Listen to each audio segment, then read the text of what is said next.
Hello दोस्तों। आज का फर्स्ट टॉपिक है जॉब्स।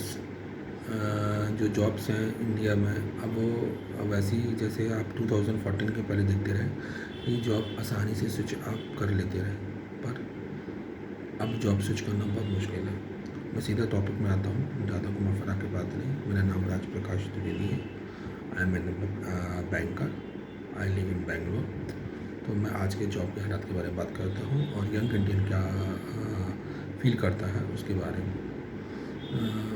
तो इंडिया की जो जीडीपी के बारे में आज चर्चा हो रही है, India largest GDP growth country है, ये सब बातें अभी मैदान में फ़िलहाल फीकी हैं।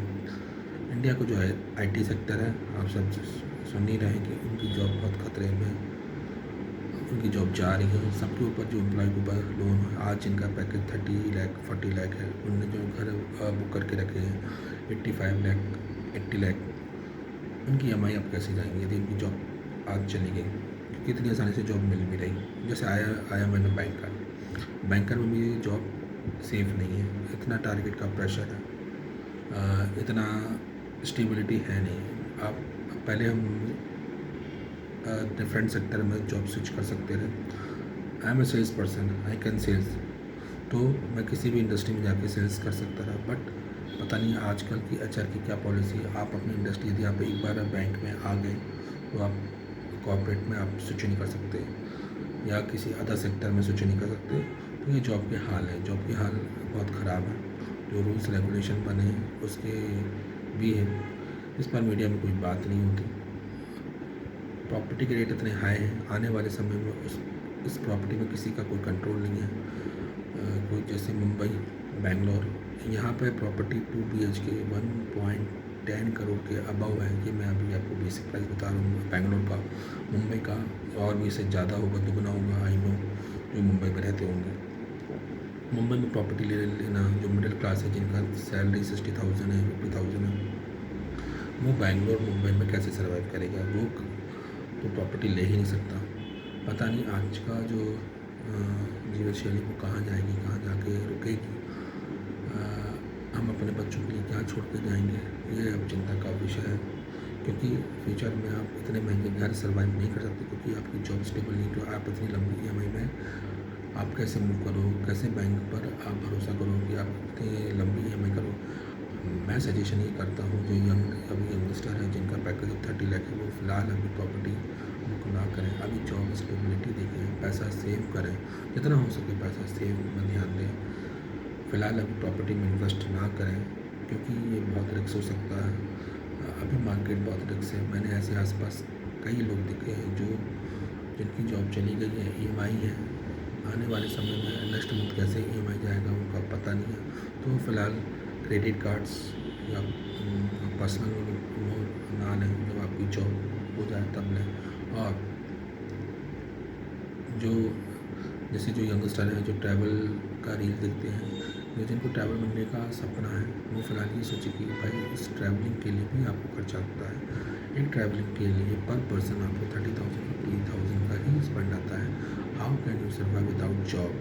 तो जो उनकी तरफ इंटरेक्ट हो रहे हैं यंगस्टर, जो सोच रहे हैं कि मैं घूमूंगा फिरूंगा, तो पहले सोचें कि आप अपना खर्चा निकालें। आप अपने मम्मी पापा के भरोसे इतना लंबा नहीं कर सकते। मेरा मेन फोकस सिर्फ गवर्नमेंट से ये है कि आप जॉब की स्टेबिलिटी जो है उसको देखें, इंडस्ट्रीज़ को देखें, चेक करें। क्यों हर सेक्टर जो डेड हो रहा है, जो इंडस्ट्री डेड हो रही है, उसको रिवाइव करने का कोशिश करें, जैसे अमेरिका कर रहा है। तो आप उसके ओर ध्यान दें, जॉब्स को बचाएं, जॉब्स क्रिएट करें। जॉब है नहीं, जॉब्स का बहुत प्रॉब्लम है। चाहे बेंगलोर हो, चाहे कोई हो, हल्ला हो, मेरा मीडिया इस पर डिस्कस करता ही नहीं है। वो पता नहीं किस रोल में है, वो सिर्फ हिंदू मुस्लिम ही कर रहा है। उस पर जॉब्स पर कोई डिस्कशन करता नहीं, उनको नीरस लगता है। उनको जो फ़्लाइट के टिकट के प्राइस है उस पर डिस्कशन नहीं करना है। कौन उस फ्लाइट के टिकट के प्राइस को देख रहा है? जब सीज़न आता है दिवाली होली, उसमें प्राइस 22,000 हो जाता है, बेंगलोर टू भोपाल, बेंगलोर टू दिल्ली। तो इसे कौन चेक करेगा, इसे कौन मैनेज करेगा? जिसको जो आप ट्रेन में टिकट नहीं मिल रहा है तो ये ट्रैवल का ऑप्शन है, तो प्राइस के जो फ़्लाइट के प्राइस है उसे कौन कंट्रोल कर रहा है? क्या इस पर कोई कंट्रोलिज़्म नहीं है? या होटल, अभी आप यदि किसी ट्रैवल में जाएंगे, होटल में यदि आप बुक करते हैं तो आपको ब्रेकफास्ट, लंच, डिनर नहीं मिलता और उसके लिए अलग पे करना पड़ता है। तो ये होटल इंडस्ट्री, फ्लाइट इंडस्ट्रीज़ को कौन कंट्रोल कर रहा है, इस पर भी सरकार को ध्यान देना चाहिए। जैसे यदि आप इसका रेट आप चीपेस्ट करेंगे तो आपका ट्रैवल इंडस्ट्री मूव होगा और वो स्मूथली चलेगा, फ्लाइट इंडस्ट्री अच्छा चलेगा। यदि आप इसे कंट्रोल नहीं करेंगे, प्रॉपर्टी का रेट कंट्रोल नहीं करें, आने वाले समय में और मंदी आएगी और दिक्कत होंगी। इससे बैंकिंग सेक्टर भी प्रभावित होगा, आपका लोन्स बढ़ेंगे, डेप्ट बढ़ेंगे, क्योंकि जॉब नहीं रहेगी तो जो लोन्स लिए हैं वो पे कैसे होंगे। तो इस पर आपको ध्यान देना पड़ेगा, प्लीज़ इस पर ध्यान दीजिए। और जो यंगस्टर है उस पर भी ध्यान दें कि अपने खर्चों में कंट्रोल करें और अपनी जॉब्स को सेव करें। आपने आने वाले प्लान को देखें क्या है। अगला वीडियो जो बनेगा वो एक ट्रैवलर के ऊपर बनेगा कि आप जो ट्रैवल बनने का सपना देख रहे हैं वो क्या पॉसिबल है, उसको कितना स्पेंड होता है, क्या विदाउट जॉब आप ट्रैवल कर सकते हो। सी,